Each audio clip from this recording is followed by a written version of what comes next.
Secret, most of us dads love our food a lot. So what better gift this Father's Day than someone making us breakfast in bed followed by brunch and dinner and dessert all before 10 a.m. And all in bed.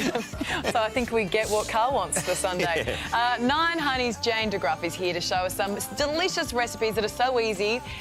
You, Mum, can stay in bed and you can just get the kids to do it on their own. I like this idea, Jane. What have you got for us? Let's start with breakfast. Well, first up, I've got some elves helping me in the kitchen, which is really, really handy. They're decorating cakes for you. But we'll start with the sweet breakfast, which everybody loves on Father's Day. It's a great chance to have a treat. This is a bread and butter pudding made with croissants, and you can actually make it the night before. And what you do is you break your croissants up, put them in the dish, whisk up some eggs and cream and sugar, and then you pour that all over the croissants. Delish. Leave it overnight in the fridge, and then all you have to do in the morning is pop it in the oven. So you don't get up and do any cooking. You just turn the oven on, pop it in, and it's good to go. So then all we need to do once it comes out is, you know, put some raspberries on top and put some icing sugar and it's good to go. You can serve it hot or cold, so if you want to cook the whole thing the night before, that is up to you. But it's a real make-ahead treat, which means that you can stay in bed with a cup of coffee and enjoy Father's Day as well, Mum and Dad together, which is nice. Delicious. And after you've polished that off by 7:30, it's almost time for brunch, right? Absolutely. Now, this dish that I've got here is a really great one if you're having a few people over and you don't want to be stuck in the kitchen. It's some breakfast sliders with crispy bacon and eggs, and you basically batch cook them. But again, you can do it all the night before, Karl. So you put your buns in, you scramble your eggs. You get, look at this, we've got crispy bacon here. Look at this, crispy little bacon crumbs. You put all that into your roll, and then in the morning, just before everyone gets there, pop that whole thing into the oven and the cheese will melt and you can bring it out. People can help themselves, and you can make this in huge batches. So if you've got like 20 people coming, you can just do tray after tray after tray, or you can just have that whole tray yourself if you want. Right. Well, after you've eaten both of those whole dishes, you're going to have a little nap. So you might actually miss dinner. I mean, miss lunch and wake up for dinner. What have you got for dinner? All right, so Case is making some Dorito crumbed chicken for us. So what have we got here, buddy? So these are some chips, and we crunch them up. Crunch them up to make our coating here, like this. There we go.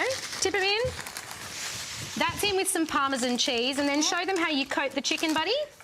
So you take it from here and you cover it in flour. Yep, really good. So we get it all over in the flour. I like how he uses one hand. There you go.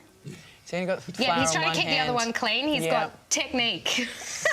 And then into the egg. Yes. There you go. And then into our lovely chips. Yeah, Dorito chips. Now, the trick with this is you use Dad's favourite chips. So if he likes salt and vinegar or if he likes barbecue flavour, you can do whatever. Our dad happens to like Doritos, so he gets Dorito crumbed chicken, and it ends up looking like this.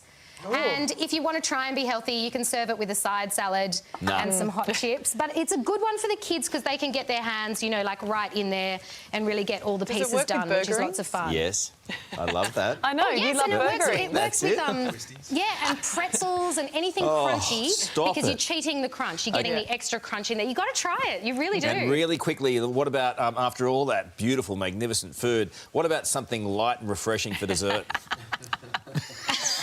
OK, so Rushton has been decorating a cake for you, Karl. It's here. This is a fridge cake, and what I like about this is you don't have to do any baking, do you? No baking? All you have to do is melt a whole lot of chocolate and butter and golden syrup together and then put Dad's favourite treats in. So we've gone for Maltesers and caramel in ours because Dad loves caramel. Whole lot of biscuits, whatever you like. You put it in a bowl, you melt your chocolate over it, then that goes into a cake tin and you set it overnight in the fridge, and when it comes out, we've put caramel ganache on ours, but then you just decorate it again with all Dad's favourite bits and pieces, don't you? And look at this, inside it's got all your biscuit pieces and it's just no baking, in and out of the fridge. So easy that the kids can help you, yeah? You know, How good is that? Look, that is so good. You know, and after all that, I think we've got a really clear picture as emerging of Dad. He likes Doritos and Maltesers and likes watching Pineapple Express. Maybe a quick trip to the hospital afterwards. I'm not giving away secrets about my husband at all here. But I just want to spend time with him. Thank you, Jane. And if you do want to check or treat Dad, you can check out all of those recipes at 9honey.com.au. How good.